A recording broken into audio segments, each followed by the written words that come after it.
जैसे तिल है, उसका तेल लीटरों में बिकता है, और जब पुष्प के पराग के रस से मिला दिया जाता है तो तोला में बिकता है, उसे फुलेल कहते हैं। जो इत्र में मिलाया जाता है, जो मूल इत्र होता है तो बहुत थोड़ा होता है उसमें, और अगर महंगा तो फिर चंदन में, या और ये जो तिल की कीमत है और जो सुगंधित इत्र की कीमत है, किसी तरह मेल नहीं बनता। वो लीटरों में बिकने वाला वो तोला में बिक, पर जब तिल का संयोग तेल का इत्र से हो जाता है तो वो भी तोला में बिकने लगता है। ध्रुवदास जी महाराज कहते हैं, जो संग है यदि रसिकों का हो जाए तो आप कीमती बन जाओ। अभी माया ने हमको दुर्दशा में पहुंचा दिया, काम क्रोध लोभ मोह मद मत्सर। सच्ची मानिए शरणागति का प्रभाव बहुत बड़ा है। ये नौजवान यौवन अवस्था के बच्चे संपूर्ण मनोरंजन त्याग किए हुए, भोगों का त्याग किए हुए, स्वामी जी की अपार कृपा। देखा है भ्रमण के समय, देखा है सब, और यहां भी देख रहे हैं। 100 में 100 अभी दोपहर तक बदल जाए भगवान जाने। अभी 100 में 100 आज्ञा पर चल रहे, 1% जो धर्म विरुद्ध आचरण है वो नहीं।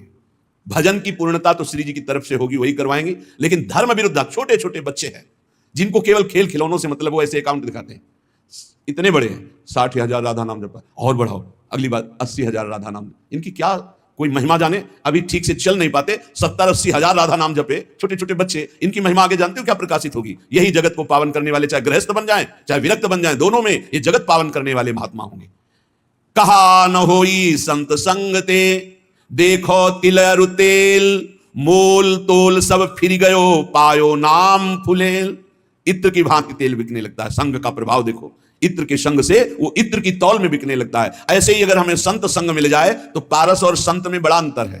पारस तो लोहे को छूकर सोना बना देती, पारस नहीं बना देती, लेकिन संत आप सरिस चाहे सब कीन्हा, अपने समान सबको बना देते हैं। जब सीधा वृंदावन का आश्रय मिलता है तो विशुद्ध संतों का संग होता है। और धर्म साधन भजन फीके बिनु अनुराग, जैसे बागो बनत नहीं जो न होई सिर पाग। अगर रसिकों का संग न हो तो अनुराग का मार्ग नहीं मिल सकता, प्रेम का मार्ग नहीं मिल सकता।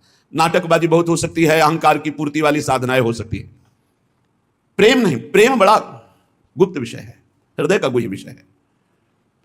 आज प्रेम के लिए कोई बिरला ही व्याकुल होता है, नहीं अपनी कामनाओं की पूर्ति, बहुत से बहुत पाप नष्ट करने की भावना या कल्याण की भावना, इसके ऊपर मोक्ष हो जाना और मोक्ष का भी त्याग करके भगवत अनुराग में रुदन करना, तड़पना, ये कोई बिरला चाहता है। बिना भगवत प्रेमी महात्मा के प्रेम की पहचान ही नहीं होती। प्रेम की जब पहचान नहीं तो फिर मांग कैसे हो सकती है? और जब प्रेम के लिए तड़पना होता है, कृपा कर दें हरि गुरु, तब प्रेम, जहां प्रेम प्रकट हुआ तो भगवान अजित को उसने अधीन कर लिया। भगवान का एक नाम है प्रेमाधीन। जिसने संतों का संग किया भगवान उसके अधीन हो गए। सेन जी हर समय नाम जप करते और अपनी सेवा करते हैं। इस सेवा से जो अर्थ मिलता उससे साधु सेवा करते हैं। सच्ची मानिए साधु सेवा भगवत प्राप्ति का सीधा मार्ग है। भगवान को भोग लगाओगे दृष्टि भोग पाएंगे, और भगवान को पाते देखना है तो संतों को पाओ। भगवान नाम जापक भगवत प्रेमी महात्मा जब बैठकर पाते हैं तो उनके मुख से साक्षात श्री हरि प्रिया पाते हैं, प्रभु पाते। विश्वास रखो, साक्षात प्रभु पाते हैं। भक्तमाल जी में आया, जैसे बेटे गर्भ में हो और उसको पवाना हो तो क्या करो? मां को अच्छे अच्छे पदार्थ पवाओ तो बेटी की पुष्टता हो जाएगी। ऐसे ही संत जन है मां और हरि है गर्भस्थ शिशु। जो संतों को पवाता है मानो भगवान को पवा रहा है। राजा की अंग सेवा में सेन जी जाया करते थे, रोज चरण मालिश, शरीर की मालिश करते, जो भेंट मिलती संत सेवा करते। एक दिन जा ही रहे थे सेवा के निमित्त राजा के यहां कि देखा साधु मंडली, बस साष्टांग दंडवत की प्रार्थना की। संत तो श्रद्धा देखते हैं, संत वैभव नहीं देखते। ये वैभवशाली है तो उसको बड़ा प्रेम नहीं, संत श्रद्धा, संत जो होंगे वो श्रद्धा देखते हैं। और जिसको धन का, मान का, लोक व्यवहार का महत्व है वो श्रद्धा नहीं देखता।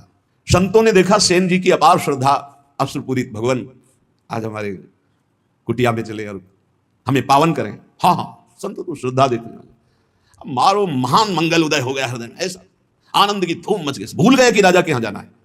राजा तो राजा ही होता है, रजोगुणी स्वभाव का। संतों के चरण पखारना, आरती करना, जो कुछ था वो जाकर बाजार से अच्छे अच्छे पदार्थ लाना, भोग बनाना। भगवान ने विचार किया कि सेन जी तो हमारे संतों की सेवा में मगन हो, राजा की सेवा में नहीं जाएंगे तो कल हो सकता है दंड विधान करें। स्वयं भगवान वैसे ही पूरा पोशाक, वही सब सामग्री सेवा वाली गए। जय जय अनंत कोटि ब्रह्मांडों के स्वामी, भक्ताधीन मनः पूज्यो भक्तानाम अभयंकर, ये गोपाल शास्त्र नाम में भक्तों को अभय करने वाले भक्ताधीन हैं। देखो भगवान के आगे राजा कुछ पद रखता है क्या? ब्रह्मेश्वरादि सुदरूप पदारविंद, बड़े महामहिम। ध्येयम सदा परिभवग्नम अभीष्ट दोहम तीर्थास्पदम शिव विरंचनुतम शरण्यम। वो एक राजा के सामने जय जय बोले जाके, आओ सेन जी विलंब हो गया, क्षमा हो भगवान। सेवा में लग गए। जैसे ही भगवान ने सेवा, अरे उसको तो एक अपार आनंद मिल रहा है आज, कभी ऐसा आनंद नहीं मिला। पीठ की मालिश की ऐसे, तो जब तेल मालिश कर रहे थे तो कटोरी सामने रखी थी, तो राजा की दृष्टि पड़ी तो देखा अनंत कामों को मूर्छित करने वाले श्याम सुंदर। पीछे मुड़ के देखा तो सेन, फिर कटोरी में देखा श्याम। कहा सेन आज तुम्हारे तेल में कुछ जादू है क्या? नहीं महाराज, ये तो आपकी दृष्टि का चमत्कार है, आपकी दृष्टि में कुछ होगा तो वही दिखाई दे रहा है। भगवान ने झांकी दिखाई उनको। आनंद, पूरी रात आनंद में डूब गई। भगवान तो अंतर ध्यान हो गए। संतों को पवाया खूब, भगवत कीर्तन भगवत चर्चा पूरी रात हुई। संत जन सुबह मंडली जब विदा हुई तो जैसे अपने प्रियजन के बिछुड़ने से प्राण व्याकुल होते हैं, ऐसे भगवत प्रेमी संत जनों के बिछुड़ने से उनके प्राण व्याकुल होते हैं। मिलत एक दुख दारुण देही और बिछुड़त एक प्राण हरि लेहि। अश्रु प्रवाह करते हुए संतों को विदा किया। जब संतों को विदा किया तब होश आया, अरे राजा की तो सेवा में गया ही नहीं, अब राजा को कैसे बताऊं कि हमारी क्या दशा हो गई थी संतों के दर्शन मात्र से। बड़ा, अब तो राज कर्मचारी आएंगे और मुझे बंदी बनाकर ले जाएंगे। सोच ही रहे थे कि राज कर्मचारी आ गए। सेन, महाराज ने तुम्हें याद किया, सूख गए। विचार किया कि हो सकता है राजा है, कोई निवेदन नहीं किया, सेवा में जाना चाहिए, नहीं जाए तो निवेदन भेजना चाहिए, इसका मतलब भयानक दंड मिलेगा, चल पड़े। भगवान का स्मरण करते हो कि कोई अपराध तो किया नहीं, संत सेवा में ही रत होने के कारण अगर ऐसा हमें फांसी भी मिलती है तो कोई बात नहीं, अवश्य नहीं। आदर प्रधान द्वारपाल कैसे कर सकता है, वो तो तिरस्कार करना चाहिए। जब अंदर गए तो राजा ने कहा आओ आओ सेन। ये सब क्या, इनको तो क्रोध में होना चाहिए। राजा ने कहा सेन जैसी तुमने कल सेवा की मैं बहुत आनंदित हूं, जो चाहो हमसे मांग लो। मजाक तो नहीं कर रहा, कल तो आए ही नहीं। तो उनका महाराज सेवा क्या, तो उनका सच्ची कल जो तुम, और अश्रु आ गए। तब उनको लगा कि कुछ तो उनका महाराज मेरी सेवा से आपको क्या सुख मिला? बोले मैं एक रहस्य जानना चाहता हूं, कल बार बार मन में आया पर तुम सेवारत थे, इतना आनंद मिल रहा था कि पूछे। कटोरी में देखते थे तो एक श्याम रंग का बड़ा आकर्षणकारी रूप, और जब पीछे देखते तो तुम सेवा कर, क्या कल के तेल में कोई जादू था या क्या था कल? तो उनका सरकार सही बतावे, तुम कल आए ही नहीं। अच्छा कल तुम आए तो थे सेवा की? बोले नहीं, वो जो कटोरी में देख रहे थे वो सही देख रहे थे, वो हमारे इष्ट देव हैं, श्याम सुंदर हमारे इष्ट देव हैं। आप नाराज ना हो जाएं, हम संत सेवा में मगन रहे, इसलिए मेरे स्वयं प्रभु सेन का रूप धारण करके और आपके। अब आप पूछे कि मैं बहुत आनंदित हूं, जो इच्छा हो मांग लो, तो सरकार अपनी सेवा से मुक्त कर दो। आज से मैं अपने प्रभु और संतों के सिवा किसी की दास्ता नहीं करूंगा। जो मेरे लिए तुम्हारी सेवा में आए, आज के बाद पूर्ण अनन्य होकर आप किसी अन्य का आश्रय नहीं। और धर्म साधन भजन फीके बिनु अनुराग, और यह अनुराग संत संग से मिलता है। बहुत बहुत बहुत महिमा है साधु संग की, पर इसी महिमा का पाखंड दुरुपयोग करता है। पाखंड इसी महिमा का दुरुपयोग करने लगा कि ऐसी महिमा है जिन संतों की, तो उसी का दुरुपयोग, जिनको साधुता का ज्ञान नहीं, जो भगवान का भजन नहीं करते, जो भगवान की प्राप्ति का लक्ष्य नहीं, वो लौकिक सुख सामग्री की चाह के लिए इस वेश का दुरुपयोग और निंदा कराने लगे। नहीं तो वास्तविक सत्य बात है, संत सेवा मात्र से अनुराग प्राप्त होता है। तात स्वर्ग अपवर्ग सुख धरी तुलाय कंग, तूलन ताहि सकल मिली जो सुख लव सत्संग। क्षण मात्र के सत्संग से जीवन का परिवर्तन निश्चित है। जो स्वर्ग और पृथ्वी के भोग और मोक्ष सुख का भी तिरस्कार करवा दे, ऐसा अनुराग संत संग से प्राप्त होता है। जैसे नक्शिक सुंदर वेशभूषा हो और सिर पर पाग ना हो तो शोभा नहीं बनती, ऐसे सब साधन हो और प्रेम ना हो तो शोभा नहीं उन साधनों की। प्रेम बिना जो कछु करे, सो नहीं लागे नीक। विविध भांति व्यंजन करो, लोन बिना सब फीक। जैसे बढ़िया कढ़ी दाल सब्जी सब बनी हो, इसके बाद नमक बिल्कुल न डालो, कैसा लगा? सब फीका। बोले ऐसे बढ़िया व्रत नियम संयम साधन सब चल रहे हैं, पर तुम्हें हरि अनुराग नहीं है, प्रभु से अपनापन नहीं, प्रेम नहीं, तो बोले सब व्यंजन जैसे नमक के बिना फीके लगे, ऐसे प्रेम के बिना सब साधन फीके। साधनों का स्वाद क्या है? अनुराग, प्रेम। प्रेम पूर्वक श्रवण, प्रेम पूर्वक कीर्तन, प्रेम पूर्वक दासत्व, अर्चन, बंधन, सख्य, आत्मसमर्पण। नवल किशोरी कुंवर की सहज ऐसी बानी, ताको संग न छाणही नेकु शरण गए आनी। हमारी नवल किशोरी लाडली जू श्री श्यामाजू का सहज स्वभाव है, बाना है, विरध है, कि कोई जबान से भी शरणागत होने लगे। 3 प्रकार की शरणागत होती है, एक वाणी की, एक मन की और एक शरीर की। अगर वाणी से भी शरणागत हो, हमारे माई श्यामा जुगराज, मेरी महारानी श्री राधा रानी, मेरे प्राणनाथ श्री श्यामा, वाणी से शुरू कर दो तो नेक 3 में किसी एक की शरणागति भर हो जाए तो स्वामिनी जो संभाल लेती है, उसे कभी छोड़ती नहीं, वाणी की शरणागति से भी। देखो हम तो झूठ बोल रहे हैं कि आपके सिवा हमारा कोई नहीं, लेकिन वो सत्य है, वो सत्य मान लेते क्योंकि वो सत्य है। जैसे संतों का सहज स्वभाव होता है, आप कुछ भी बोलो सत्य मान लेंगे।